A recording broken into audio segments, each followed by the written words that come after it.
सभी को अजय एकादशी, कामनी एकादशी, जया एकादशी की ढेर सारी शुभकामनाएं। अभी तक आप मेरे चैनल को सब्सक्राइब नहीं किए हैं तो मैं एस्ट्रोलॉजर श्वेताम्बरा, मेरे चैनल को लाइक कीजिए, सब्सक्राइब कीजिए और शेयर कीजिए। आज ये जो एकादशी के महात्म को सुनेंगे और इसकी कथा को सुनेंगे, इसके श्रवण मात्र से ही पुराणों में वर्णन है कि हमें अश्वमेघ यज्ञ जैसा पुण्य फल प्राप्त होता है। साथ ही ये पुण्य 3 गुना हो जाएगा। क्यों? क्योंकि तिथि नक्षत्रों के संयोग से महाहंस नामक जो महायोग बना है, बृहस्पति का मीन राशि में होना, और तिथिवार नक्षत्र से त्रिपुष्कर योग भी बना है, जिसमें किसी भी कार्य को हम करते हैं तो उसका 3 गुना फल हमें प्राप्त होता है। व्रत हम उदयातिथि को रखा जाता है और साथ ही इसके पारण को द्वादशी में किया जाता है, जिसमें हरिवासर नहीं लगना चाहिए। इसलिए एकादशी का जो व्रत होता है अन्य व्रतों की अपेक्षा कठिन माना जाता है। तो देर ना करते हुए आप सब इसकी कहानी को सुनिए, और जहाँ कहीं भी हो, अगर आपके पास जल हो तो जल, अगर काला तिल हो तो काला तिल से लेके संकल्प लीजिए कि मैं इस कथा को सुन रहा हूँ, और अगर नहीं भी कुछ है तो भगवान विष्णु का ध्यान कीजिए और इस कथा को मेरे साथ 2 मिनट जरूर सुनिए। भगवान कृष्ण के उपेन्द्र नाम से पूजा की जाती है, और साथ ही ये जो योग बना है, योग से कई गुना फल मिलेगा।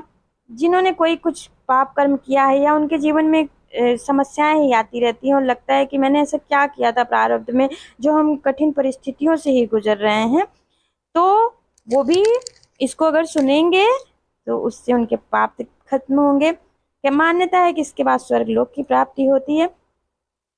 और राजा हरिश्चंद्र का जो राजपाट छिन गया था, इस व्रत को करने से उन्हें प्राप्त हुआ था और उनका मृत पुत्र भी जीवित हो गया था।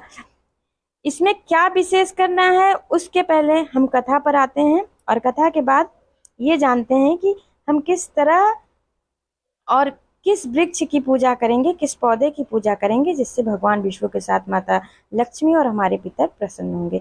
तो सभी एक बार कथा सुने कि पुराणों में वर्णन है कि एक बार सत्यवादी राजा हरिश्चंद्र ने स्वप्न में ऋषि विश्वामित्र को अपना राजपाट दान कर दिया था। अगले दिन प्रातः देखते हैं कि ऋषि विश्वामित्र दरबार में पहुंच जाते हैं। तो राजा को तो याद था कि उन्होंने स्वप्न में दान दिया था।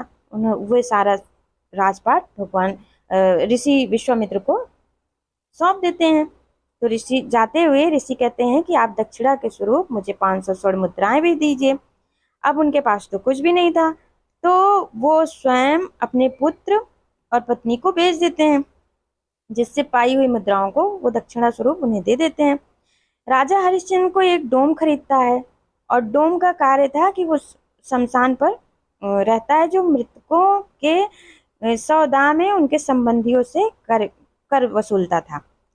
तो ये कार्य करते हुए उन्हें कई वर्ष बीत गए। अकस्मात से एक बार गौतम ऋषि वहां पर आए, तो वो अपनी सारी व्यथा बताते हैं कि क्या क्या बातें हो गई थी उनके साथ, क्या घटनाएं घटी। तो राजा को गौतम ऋषि सलाह देते हैं कि आप अजय एकादशी का व्रत कीजिए, भगवान विष्णु प्रसन्न होंगे। वो व्रत प्रारंभ कर देते हैं। इसी बीच उनके पुत्र रोहिताश को सर्प के डसने से मृत्यु प्राप्त होती है। अब उनकी माता अपने पुत्र को अंतिम संस्कार हेतु उसी शमशान में ले आती हैं जहाँ राजा हरिश्चंद्र थे। तो राजा तो सत्यवादी थे, वो कर मांगते हैं। अब उनके पास तो कुछ भी नहीं था, तो उनकी पत्नी अपनी चुंदरी का आधा भाग फाड़कर शमशान के कर के रूप में उन्हें दे दिया। तो तत्काल आकाश में बिजली चमकी और भगवान प्रकट होते हैं विष्णु और कहते हैं कि आपकी सत्यनिष्ठा की परीक्षा हो गई और आप उसमें सफल हुए। तो आज से आपको उच्चतम आदर्श और सत्य रूपी जीवन प्राप्त होता है। आपकी कर्तव्य निष्ठा धन्य हो गई है, जिसे देखकर हम लोग प्रसन्न हो गए हैं, और आप पूरे इतिहास में राजा हरिश्चंद्र के नाम से अमर रहेंगे।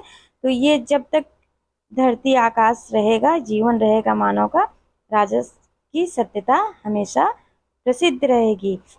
तो इस तरह, और साथ ही भगवान रोहित को भी पुनः प्राण दे देते हैं, जिससे ये पति पत्नी और पुत्र चिरकाल तक शुभ होकर अंत में स्वर्ग को चले जाते हैं। इस तरह आप लोग, ये कथा समाप्त होती है। भगवान विष्णु सब पर कृपा करें। इसके आगे देखते हैं। अब अगर जिसने काला तिल संकल्प के रूप में लिया है, वो तुलसी के पेड़ पर या पीपल के पेड़ पर उसे चढ़ा देगा, और जो जल लेके रखा था साइड में उसे भी वहां पर चढ़ा देगा। इसका विधान, पूजा करने का विधान अलग है, मैं उसे कभी बताऊंगी।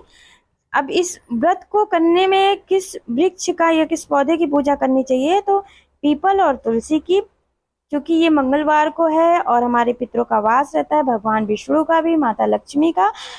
तो करना क्या है, एक लोटे में दूध, गंगा जल, काला तिल, थोड़ी सी चीनी, जल लेकर भगवान विष्णु का नाम जपते हुए पीपल को अर्पित करें। साथ ही देसी घी का एक दीपक जलाएं।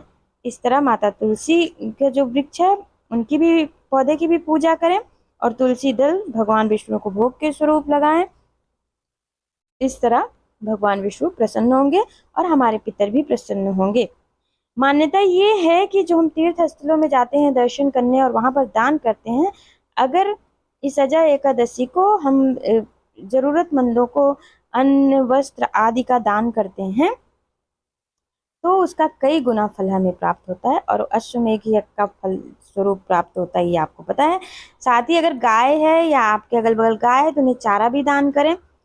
क्योंकि ये आर्द्रा नक्षत्र चल रहा है, और जिनके कुंडली में राहु दूषित है या राहु का प्रभाव रहता है और वो राहु की ग्रिप में है, वो भी विष्णु भगवान की पूजा कर सकते हैं। क्योंकि विष्णु की अगर कृपा होगी तो राहु का पूर्ण प्रभाव आप पर नहीं पड़ पाएगा। तो मुझे सुनने के लिए धन्यवाद। मेरे चैनल को लाइक, सब्सक्राइब